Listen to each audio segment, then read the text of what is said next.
This is CBC Nova Scotia News. Parched wells. Water companies struggle to meet demand as Nova Scotia continues to face dry, hot conditions. Fighting eviction. After 50 years of protest in Africville Park, Eddie Carvery vows he's not leaving. And a Stewiacke area cemetery adds extra security after being robbed of some hard-to-replace tools. Another hot one for Wednesday. Yes, some shower chances, but isolated in nature. A better chance for later Thursday. Your full forecast is coming up. Hot, humid weather and lower than expected rainfall is resulting in calls for some Nova Scotians to conserve water. Conditions are as dry as many can remember in some parts of the province for this time of year. As Gareth Hampshire tells us, some people are being asked to help preserve the supply. Central Nova Scotia is experiencing a hot, humid July without much rain, and it's creating a big demand for water deliveries. Right now, people are calling literally everywhere from, local area here in Enfield all the way through to DeBert. People who rely on wells for their water are the ones calling for help, hoping they can get them replenished. His boss told him the requests kept mounting up when he showed up for work on Monday. He said within 2 hours he had 34 voicemails and texts. More calls wanting to come in. We just can't keep up. Colchester County's St. Andrews River is at its lowest level since monitoring began 10 years ago. The town of Stewiacke's asking people to conserve water. River levels in parts of the Shubenacadie are low as well. Councillor Norval Mitchell says the rocks he's walking on would normally be underwater. And I haven't seen it this dry this early. No restrictions are in place in East Hants yet, but that could change, and he's still hoping people are careful. We'd like the people to be proactive and start to conserve, even though it's not required. But it's good that we get in the practice that when conditions are this dry. It's dry enough for central Nova Scotia, including Enfield and Stewiacke, to be experiencing moderate drought conditions, with most of the province considered abnormally dry. Yeah, it's been an exceptionally dry month and also a couple of months in a row now. Dating back to May, we started to see drier than normal conditions. The area is on track to receive about a third of the amount of rain it would normally record in July. That's monitored at a weather station at the nearby Halifax airport. If nothing changes and the forecast holds up over the next couple of days, it has potential to be the third driest July of all time. There have been more heat warnings than normal as well, and with temperatures again in the 30-degree range, conditions are expected to stay dry into August. Gareth Hampshire, CBC News, Enfield.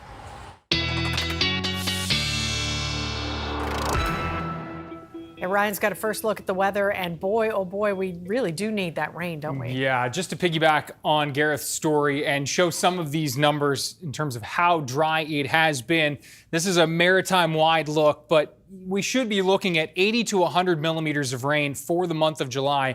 And yeah, I mean, the eastern third of the province has been upwards of 30 to 50, so that's at least closer to normal, but still drier than normal. A pocket here in through the Pictou County area has picked up around 50 to 70 to 80 millimeters of rain locally, but this area in yellow, the Annapolis Valley, pushing into the western areas of the metro area and back into Digby and Yarmouth counties, just 15 to 30 millimeters. That is 20 to 30% of what normally falls in July. So it has been very, very dry. And of course, so many crops grown here. So the farmers begging for some rain. And we will see a slight chance for a shower this evening as it moves through back to the heat and the sunshine for Wednesday. Another chance for later Wednesday as we work our way into the Thursday time period. Well, this is when we'll have our greatest chance of the next 7 days by the looks of things right now. Thursday evening into the overnight, we'll see this front starting to approach, and this looking to give us kind of some widespread showers, which will linger into Friday morning. More on this in your full 7-day coming up in a few minutes. Amy? All right. Thanks for that, Ryan. Thank you. Well, Halifax summers have gotten warmer, and with climate change, the season could, by the end of the century, feel like those in communities hundreds of kilometers further south. That is according to a recent analysis done by CBC News Labs. Andrew Lamb explains. If you feel like there's been more of those really hot and muggy days here in Nova Scotia lately, you'd be right. Going back to the mid-1960s, there were about 3 weeks each year between June and August where maximum temperatures climbed above 25 degrees Celsius. Now, we're seeing about 5 weeks during the summer months, reaching those temperature highs. With climate change, it's likely our summers will get even hotter. But by how much, and what could the season look like by the end of the century? As an example, let's take a look at medium and worst-case scenarios for Halifax. In recent decades, we typically saw average temperatures of about 18 degrees during the summer, under a scenario where progress towards sustainability is slow, but emissions do begin to fall in the middle of the century. Summers in Halifax could feel like those currently in communities hundreds of kilometers south of us, places like Albany in New York State. We could see average daily temperatures between 20 and 22 degrees during the summer and more rain than we're used to. There could also be an additional week's worth of days where the humidex exceeds 35. That's the threshold where it's recommended that you tone down or modify outdoor activities. Heat waves and, like I said, particularly hot and humid events are a serious concern across Canada, including in Nova Scotia. We expect these events to become more common and we need to adapt to them to minimize the impacts. This is the worst case scenario we want to avoid at all costs. It's where the world remains reliant on fossil fuels and carbon emissions levels roughly double by 2050. Summers in Halifax could resemble those currently experienced in places like New York City or even in Iowa. We could see average daily temperatures of between 21 and 25 degrees and a month more of hot and humid days than we're used to. Regardless of where we end up, we're going to need to adapt to hotter weather. And the good news is there's work underway to do that. The HRM has looked at municipalities we're projected to have similar summers to and talked to them about how they're handling extreme heat. Being able to, not reinvent the wheel and really take what has worked best in other places has been a really great way to be efficient with our time and resources and prioritizing what actually works to help our residents. Fernandez says the city is developing a heat action plan. It's also looking at areas where there is not enough tree cover to provide shade and cooling. Andrew Lamb, CBC News, Halifax. The longest-standing activist of a Halifax Black community that was bulldozed by the city in the 1960s has received an eviction notice to remove his protest trailer. Eddie Carvery was born in Africville and has been occupying land there with various protest trailers for more than 50 years. Some calling it the longest civil rights protest in Canada. Nicholas Sagan reports. Eddie Carvery says his trailer will stay, even in the face of a new eviction order. His decades-long fight for reparations for the people of Africville will continue. Justice wasn't served then, and I'm here trying to find justice. Services end 100 yards from Africville. Carvery was born in Africville, a tight-knit Black community of around 400 residents. Established in the early 1800s, it faced many challenges, from no running water or paved roads to an infectious disease hospital and a dump built next door. The homes were demolished by Halifax in the 1960s in the name of urban renewal. I'm tired. But until they find someone else to champion our cause, to fight for Africa, I've got no choice.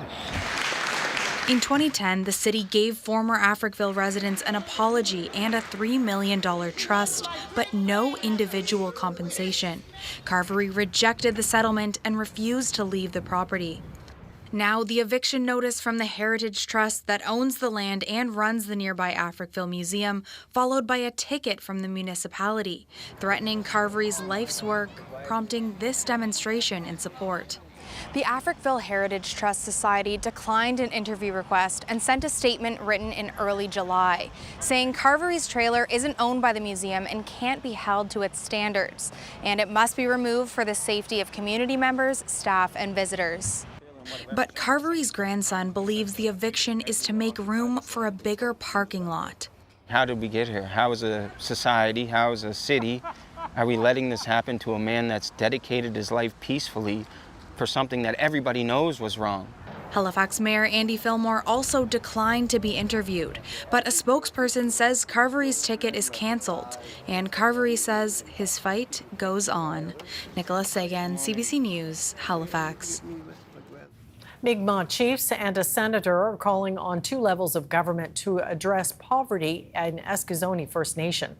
Mi'kmaq leaders, the federal government and the province have been negotiating a process to reform social assistance on reserves. Negotiations have been ongoing since November of 2021. Currently, Indigenous people living on reserves are receiving less social assistance than those living off reserve. Leaders are now calling for Prime Minister Mark Carney to bring back discussions on Canada's Poverty Reduction Act. We can govern ourselves. Our chiefs and council govern our own communities in our own ways and our own governance structures that we created, that we feel is right for our people. So those are the things that is really concerning. We negotiate in good faith. We negotiate as partners, willing partners, in the spirit of our treaties, the rights we have as a self-government agreement. We have been put that on the table. For the 12 Mi'kmaq bands in Nova Scotia, the current estimated gap in funding for social assistance is over $25 million. The federal and Nova Scotia governments have finalized the areas for the country's first potential offshore wind development. The four areas off the Nova Scotia coast include the French Bank, Middle Bank, Sable Island Bank, and Sydney Bight. Calls for bids are expected by the end of the year, while the aim is to license up to 5 gigawatts of offshore wind by 2030. Premier Tim Houston says the potential of eventually reaching 60 gigawatts should enhance interest in the venture. That's really important because when you think about as they ramp up their own supply chain, well, they can be within the same jurisdiction for a long time. So that's a severe motivation to be here, be part of that, build up the supply chain here, and continue to move things forward. It would be years before a wind farm is ready. In the meantime, details about how to get the energy onshore and transmitted and how necessary upgrades are financed must be finalized. There's more reaction to Monday's federal announcement that the cost to take ferries around Atlantic Canada will be cut in half. The mayor of Cape Breton Regional Municipality says the timing couldn't be better. We are planning many things like new wayfinding signage and downtown revitalization initiatives and programming of space in our downtown cores. So as this goes forward and we look to next year, we're going to be better positioned to welcome people, to direct them, and hopefully have them stay within our community and spend some dollars, but also feel that Cape Breton hospitality on their way to or from Newfoundland and Labrador. There's been an outpouring of community support after a cemetery theft in the Stewiacke area last month. But despite thousands of dollars donated, some items are proving hard to replace. The CBC's Luke Ettinger reports. These are the items that are difficult to find anywhere. Pine Grove Cemetery manager Diane Smith says thieves made off with parts of a headstone jack in the overnight hours of June 18th. The tool helps install and repair grave markers and was specially ordered. And it's not something that is made in Canada that I can find, and the one that we had to come from the States. It was among $16,000 worth of items taken when thieves cut through locks. Volunteer Wade Trethui put the lawn equipment serial numbers online to warn potential buyers, but so far there have been no leads. If there's been any silver lining to any of this at all, it's that it's made people more aware of the cemetery. We don't just run on goodwill. Since the thefts, residents and local businesses have donated more than $10,000 to the cemetery. Smith says the aid will keep Pine Grove in good condition. She says the cemetery has been the victim of theft before. The items that were stolen turned up in another police investigation. But as for the latest theft, there hasn't been word from RCMP. For anybody to come into a cemetery and steal stuff from the people resting here is pretty low. Like, it broke my heart. I didn't sleep for a week trying to figure out who would take it, where they went. Smith says they are now taking measures into their own hands with stronger locks, cameras, and restricting vehicle access after hours. Luke Ettinger, CBC News, East Stewiacke.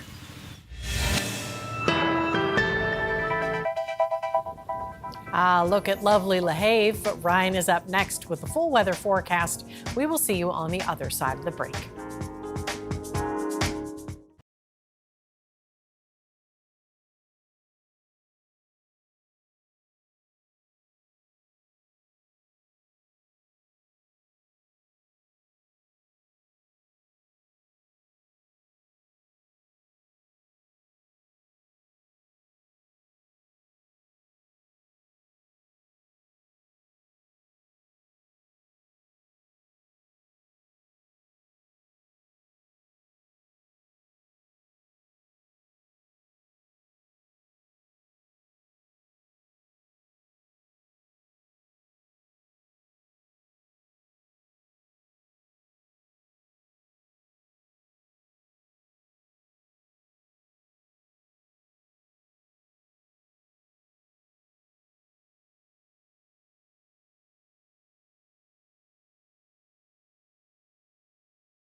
Businesses on both sides of the Northumberland Strait are celebrating news that tolls will be slashed on the Confederation Bridge starting Friday.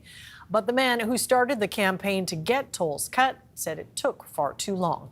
Wayne Tidbow has a story from PEI. Ben Murphy is getting ready to host some big-name acts this fall in Cavendish. Now he's preparing for a lot more people to buy tickets. With word Monday, tolls in the Confederation Bridge will be slashed.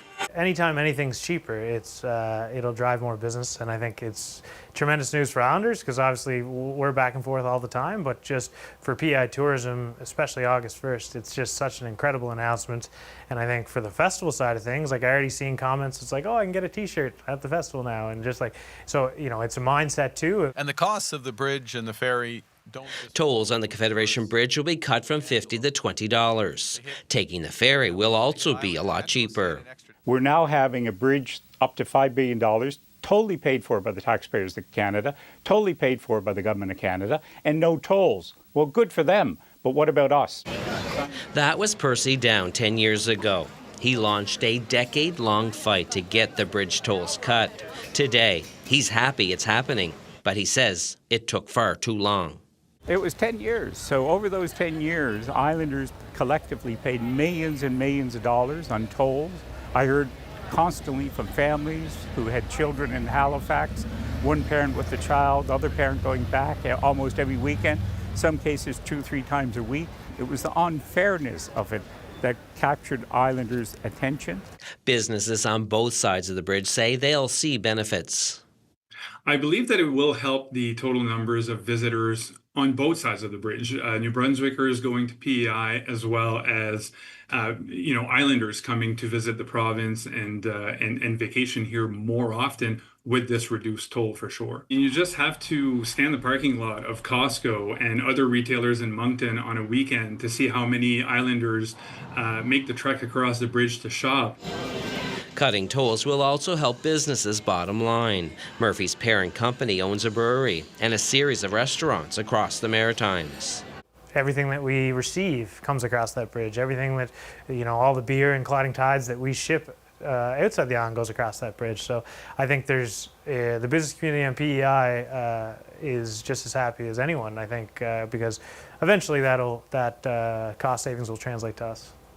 And Murphy is hopeful those savings will ultimately be passed down to all customers. And with the rising cost of, well, just about everything, that should spell good news for all consumers. Wayne Thibodeau, CBC News, Charlottetown. This weather update is brought to you by Access Wellness Nova Scotia. Book your appointment today for free, confidential mental wellness support.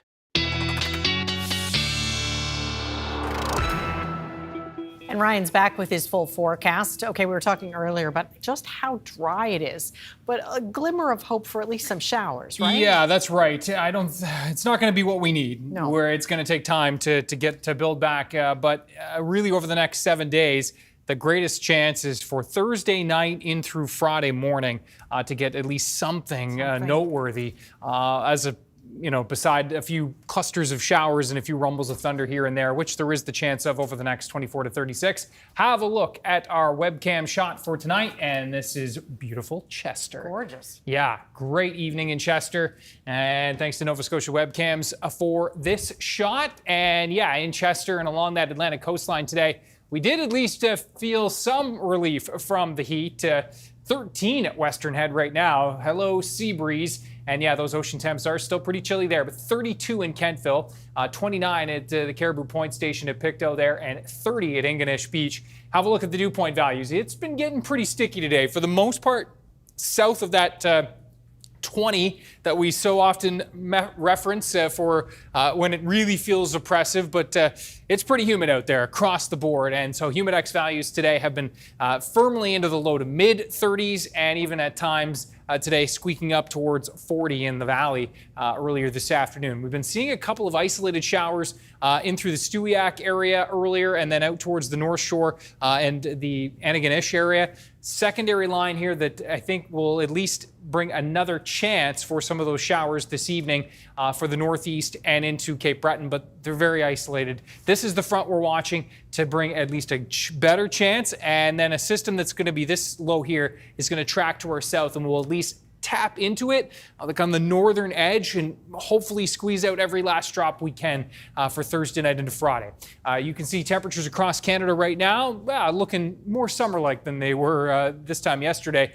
And boy, really, really warm as expected right now across the U.S. South. This is the dog days of summer for many. Now, as we look at the forecast for tonight, temperatures are going to be in the 16 to 18 range for most. Will be 19 to 20 along the North Shore, as it is going to be a very warm and with the mugginess as well, an uncomfortable sleep for folks without air conditioning tonight. There, again, for this evening is that chance for a few isolated showers. Looks like the risk is gone by the time we get to midnight. Fog patches in the mix for early Wednesday morning. Then we're mixing out to a mainly sunny day, and it's going to be a pretty nice one overall, no doubt about that. We'll see the potential for some showers developing across New Brunswick, as you can see here for Wednesday afternoon.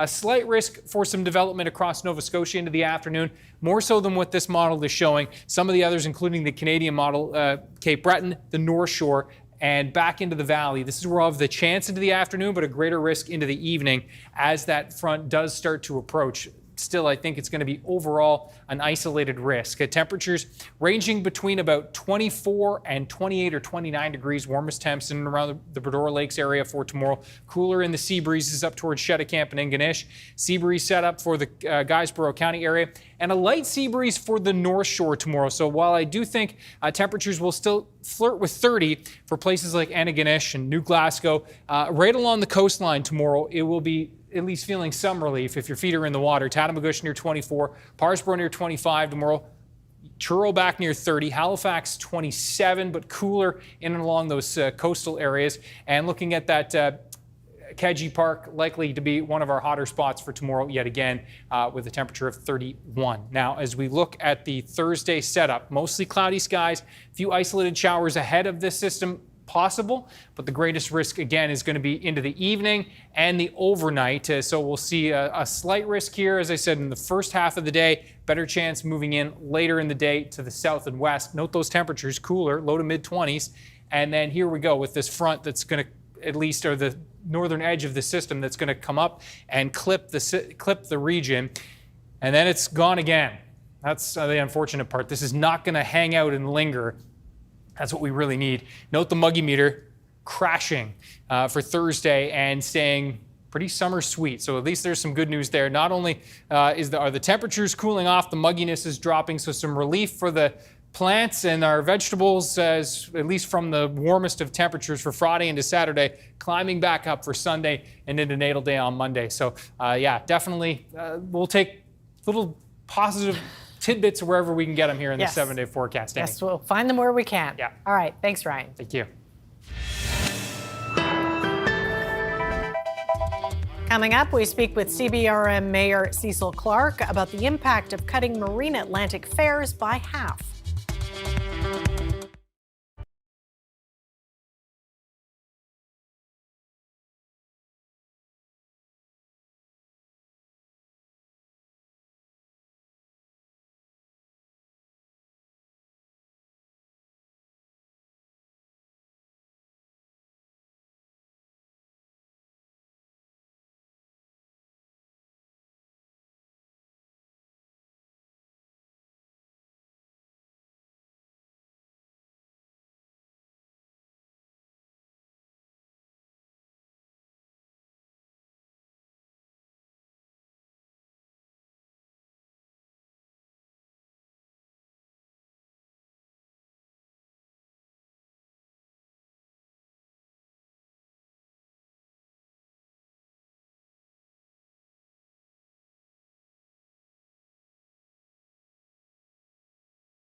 starting Friday, it will cost less to travel by ferry between North Sydney and Newfoundland.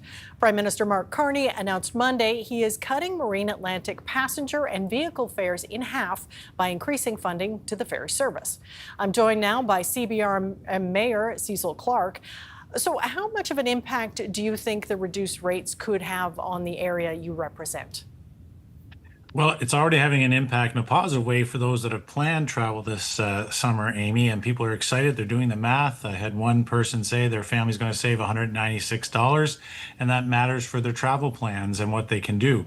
More importantly, it kind of is great timing for us, not just for this season who will take advantage of the rates, but we are planning many things like new wayfinding signage and downtown revitalization initiatives and programming of space in our downtown cores. So as this goes forward and we look to next year, we're going to be better positioned to welcome people, to direct them, and hopefully have them stay within our community and spend some dollars, but also feel that Cape Breton hospitality on their way to or from Newfoundland and Labrador. Well, what has the reaction been from local businesses about this cut in ferry prices? I think people see it as a way to up the numbers of travelers coming through. What we have to do as a municipality is support our local businesses and entrepreneurs and community groups that run everything from a museum to a fossil center, our Atlantic Memorial Park, in terms of the north side where Marine Atlantic is. How can we drive traffic to those areas? And we'll work with the community groups so that this is a win-win for everybody. And so the uptake this year is going to be great. You consider there were basically 368,000 travelers approximately going across last year. Those numbers going up are great numbers. Just to get a fraction of that of people staying and spending and experiencing and enjoying the Cape Breton hospitality. This is, I hope, to be a win-win. But as a municipality, we have a role to play. We have to take every measure we can to support our local communities, to make sure that we are inviting. And thanks to some of the initiatives we have in place, people will see and will have bear the fruits of that in the next season as well. Now, Ottawa is also freezing the commercial freight rates on the route. Do you anticipate that might mean more truck traffic between Cape Breton and Newfoundland? Oh, I actually believe that could actually have a very large impact, because we have over, I think, 91,000 last year of vehicles would have gone through for commercial of the large number of passenger vehicles, which are in excess of 145,000. So to see these rates reduced is going to create opportunities for the flow of traffic. What will happen is, again, how do we create local opportunities? Do we have drop trailer services? Are there other intermodal transportation opportunities that can create local economic benefit? That's what I'm going to be focused on, working with Marine Atlantic, working in hopefully with those stakeholders in the transportation sector and trucking industry. But locally as a community, will new volumes of traffic offer other opportunities for commercial plays that we can be part of? Now, the rate cuts come with a big price tag, about $100 million a year. Does that concern you at all? Well, look, if anyone's going to invest in our region and our federal government in our federal service, that was a right of confederation for Newfoundland and Labrador joining Canada.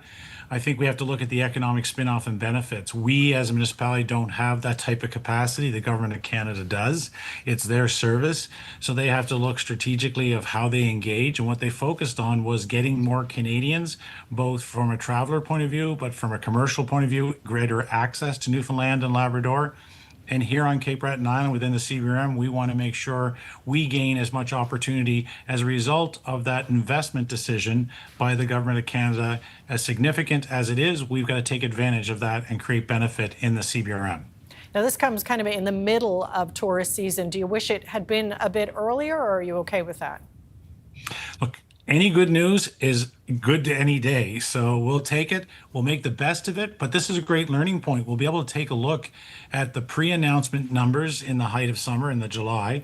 As of August 1st, it'll be interesting to see how much of a spike and how many people take advantage of it to go over to Newfoundland and Labrador, and vice versa. People from Newfoundland and Labrador coming over to the mainland.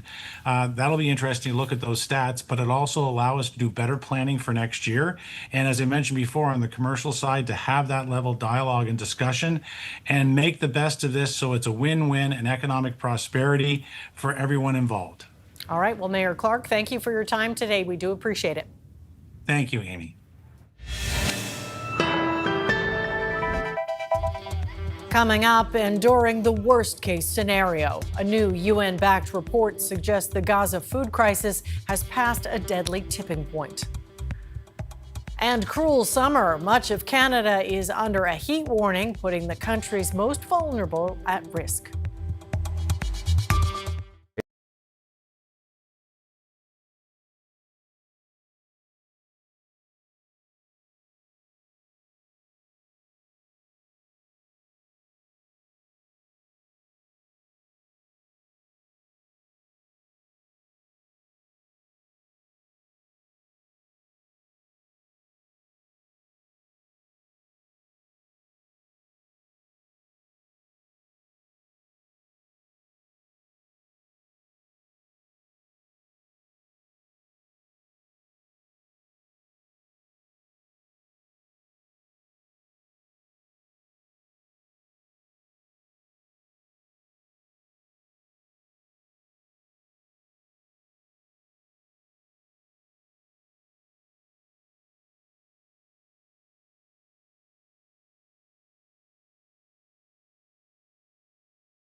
Welcome back. The UK has announced it will declare a Palestinian state in September unless Israel takes steps to address the humanitarian crisis in Gaza.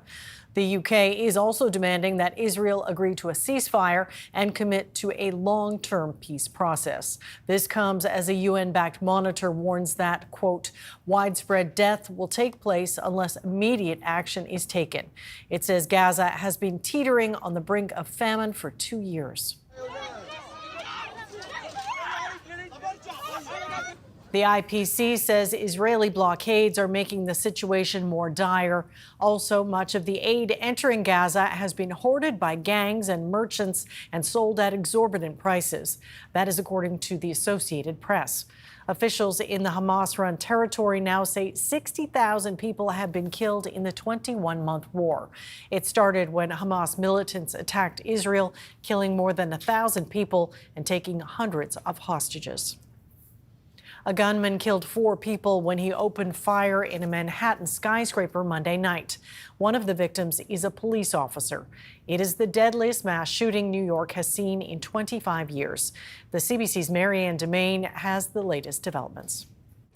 Investment firm Blackstone, which has offices in the Park Avenue skyscraper where the deadly shooting took place, has confirmed in a statement that one of its senior executives was among those killed yesterday.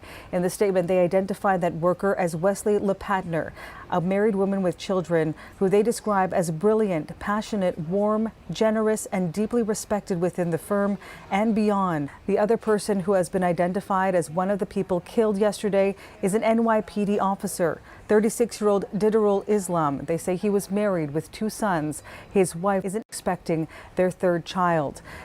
It is the deadly aftermath of this shooting that police say happened during rush hour Monday evening around 6:30 p.m. local time. They say the suspect arrived in a black BMW that he double parked. He walked by himself armed with a rifle, entered the Park Avenue skyscraper and opened fire, killing 4 people. They say his body was found on the 33rd floor with what they describe as a self-inflicted gunshot wound. Meanwhile, U.S. President Donald Trump took to social media this morning. I have been briefed on the tragic shooting that took place in Manhattan, a place that I know and love. My heart is with the families of the 4 people who were killed, including the NYPD officer who made the ultimate sacrifice. The names of the other 2 people killed yesterday have not yet been released, but we do know the name of the suspect. Police say it is 27-year-old Shane Tamura from Las Vegas. He was also a high school football player. That is an important detail because the mayor of New York says that the suspect was found with a note in which he says he claims to have CTE. That is a disease linked to trauma of the head, also associated with athletes like football players. Eric Adams also says that in that note he had grievances against the NFL, which has its headquarters in that very skyscraper where that shooting took place yesterday. Mayor Eric Adams saying that the NFL offices were the target of the shooter. That is the belief, according to investigators as well. But he took the wrong elevator, and that's why he ended up on the 33rd floor. Investigators, meanwhile, are also looking into his history and his health.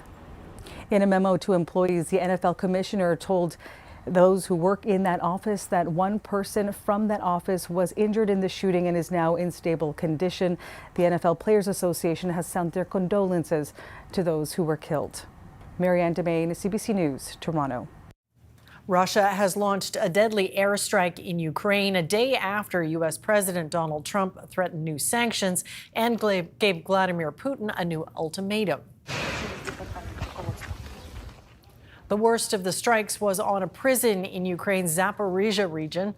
4 powerful bombs hit the correctional facility in the middle of the night, killing at least 17 inmates and wounding dozens of others. In central Ukraine, Russian missiles hit medical facilities, including a maternity hospital. A young pregnant woman was among the people killed there. Russia later acknowledged Trump's new deadline for a ceasefire within 10 or 12 days.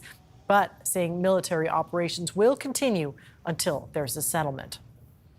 It may be a troubling sign of what's to come. Almost 100 heat warnings were issued by Environment Canada Tuesday. Unusually high temperatures caused sweltering conditions for millions of people in almost every region of the country. Some Canadians have been living with this blistering heat all summer. And as Ithel Musa reports, it may not ease up completely for months. These New Yorkers are enjoying Canada's capital, but they know on days like this, staying hydrated is key. It definitely feels like it's been getting hotter, so I guess it's a little bit worrisome in general.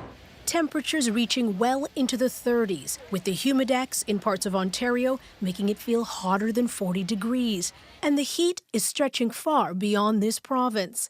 Parts of BC, the Northwest Territories, Ontario, Quebec, New Brunswick, and Nova Scotia were all under warnings on Tuesday. We've seen a lot of these heat warnings across the country, and everybody's shared in them. There's nobody been left out in the cold. Out in the prairies, they had them actually in May, and they've had them also in July. So nobody is feeling that they have been cheated. Toronto is under its 5th heat warning this year, surpassing last year's total of 4 all summer. We're just a little bit beyond the halfway point of summer. We still have a lot of summer to go. He says the poor air quality from one of Canada's worst wildfire seasons only makes it harder to bear. These volleyball coaches have a plan for keeping their players safe. We have kids that range from ages like 5 to 15, and so the young kids, we make sure they have a lot of shade breaks.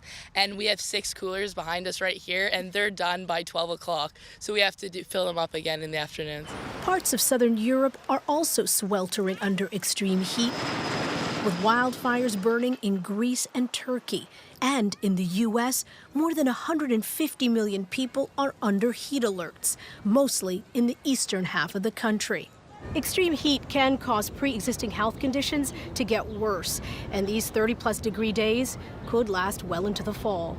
Idil Musa, CBC News, Toronto. One of the biggest car makers in the world, Stellantis, is ringing a warning bell about U.S. tariffs. It says President Donald Trump's ongoing global trade war is expected to cost the company about $1.7 billion U.S. in 2025. The parent company of brands like Chrysler, Fiat, Jeep, and Peugeot announced the hit to its projected earnings with Trump's deadline for a trade deal with Canada just 3 days away. Stellantis says it could be forced to make some tough decisions to improve profitability. It has 3 operating plants in Canada, employing almost 9,000 people. Stellantis vehicles that are partly manufactured in Canada fall under the CUSMA trade deal, but they face tariffs of 25% on the portions that are not American-made. Over the last few years, auto thefts have reached crisis levels across the country, but a new report is suggesting the upward trend might be hitting a speed bump. As Thomas Dagler reports, experts, however, aren't celebrating yet. Using schemes that are now well rehearsed, thieves in Canada are still making off with a reported 5 stolen vehicles an hour. Sorry, lady. But that's far fewer than at the same time last year. According to a new insurance industry report, Ontario and Quebec are seeing the biggest drops, with auto thefts down by more than 20%. So it's great, encouraging numbers, but still a lot of work to be done. Equité Association credits police and governments for cracking down, and even drivers for using devices as simple as that old-fashioned steering wheel lock. Thieves are incredibly adaptive, resourceful, and high-tech, and they will use new techniques. Indeed, CBC News still found this 2021 Jeep Wrangler now advertised for sale in Dubai after it was reported stolen in Quebec. Experts also warn more stolen vehicles are being stripped for parts, so they can't be recovered. We're not just seeing the brand new vehicles that are being stolen. We're seeing the vehicles now that, 2018 to 2023, the trend is going there now because the security features aren't there. At the height of Canada's auto theft crisis, insurance premiums soared. And just last month, TD Insurance pointed to a significant increase in auto thefts as it warned Ontario customers about more price adjustments to come. I haven't heard anything from any of the insurance companies yet that with theft going down that they're going to readjust the rates. Nothing. I haven't heard up, down, anything. The Insurance Bureau of Canada tells us steeper premiums aren't just due to auto theft, but also higher vehicle prices and repair costs. So in other words, although fewer cars are being reported stolen these days, that doesn't mean insurance prices will be going down anytime soon. Thomas Dagler, CBC News, Toronto. After years of working from home, Canadian companies are slowly requiring employees to return to the office, a move many workers are not looking forward to. Nisha Patel has the details. Trains are packed and sidewalks crowded as more companies require workers to return to the office. I have to go on site. I would prefer work from home. A new Angus Reid survey says 79% of Canadian workers say they'd prefer remote or hybrid work. Out of those who have been asked to be back on site, 51% are upset or very upset. 32% say it didn't make a difference. Only 17% were pleased. A lot of workers push back against the narrative that you need to be in the office in order to be productive because the pandemic taught us that, in fact, we can have business as usual. But in a tougher economy, workers have less leverage.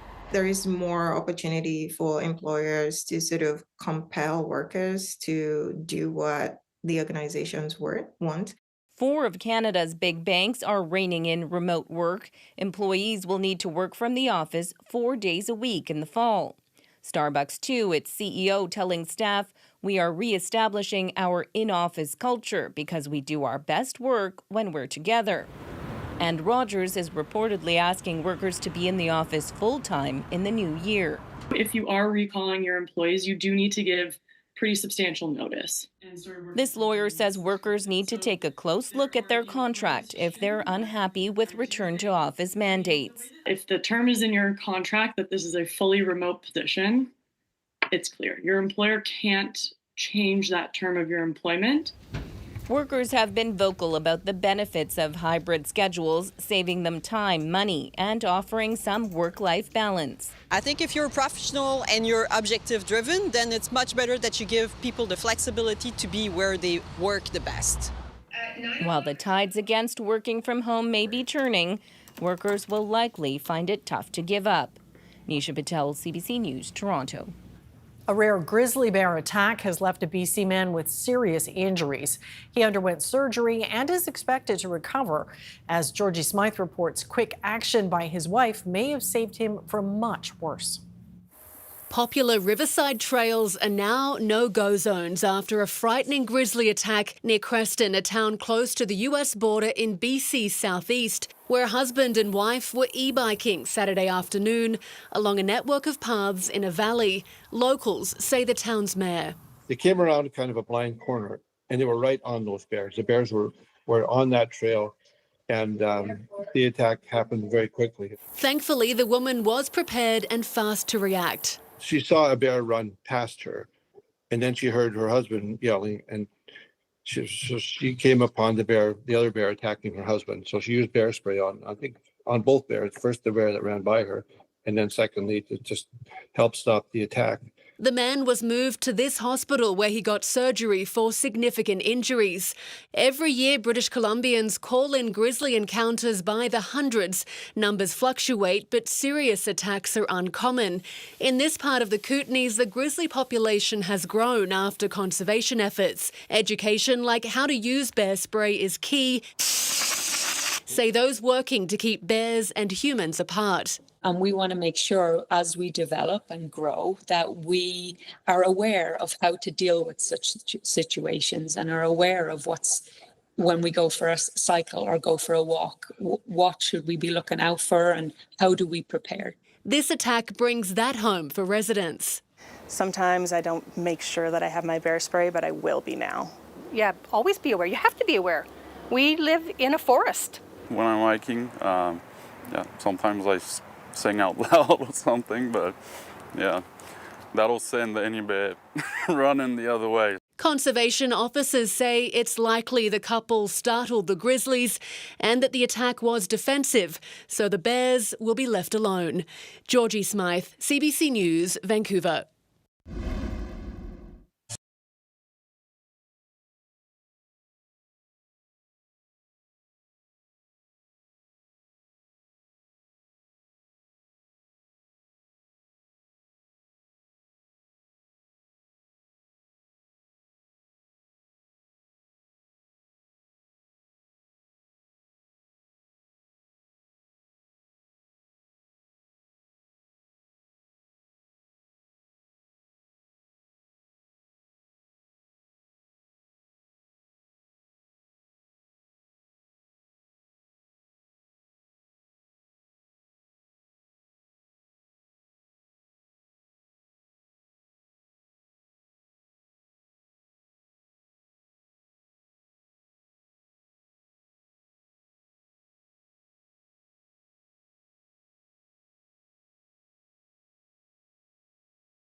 This weather update is brought to you by Access Wellness Nova Scotia. Book your appointment today for free, confidential mental wellness support.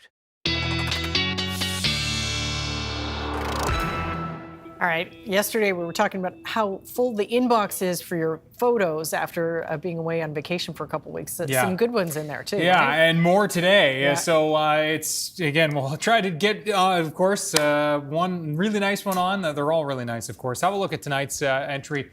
This one, we're going to go down towards Lunenburg and Blue Rocks. And this is, of course, a popular spot. Charlene, thank you so much for sharing this. A beautiful shot there. A bit foggy, but looks like the sun's fog burned off, huh? Yeah, for sure.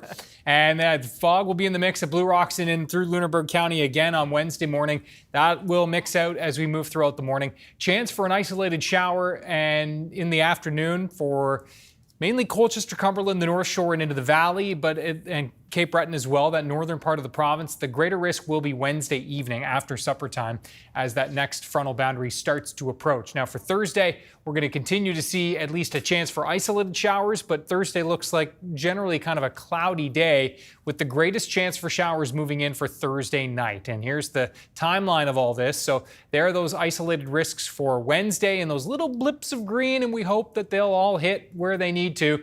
And then you can see for Thursday afternoon into Thursday evening, as that next system passing to the south, we hopefully will get into a few solid hours of some showers, but it does look like that system will pretty quickly fade away throughout the day on Friday, setting up for what will be a really nice long weekend. That's for sure. Well, you know what? Humans look for ways to beat the heat in the dog days of summer, but so do many animals. Workers at a zoo in Bulgaria have been helping these two lovely ladies stay cool by giving them showers. Their buddy, a white rhinoceros, sometimes joins in the fun. The showers are provided once or twice daily, depending on the animal's moods. Much of the Balkans have been experiencing heat waves this summer, with temperatures reaching close to 40 degrees Celsius and feeling even hotter. Yeah, that shower probably feels pretty good on them. Yeah, for sure. Well, that's it for us tonight. Thanks for watching, and we'll see you next time. Good night.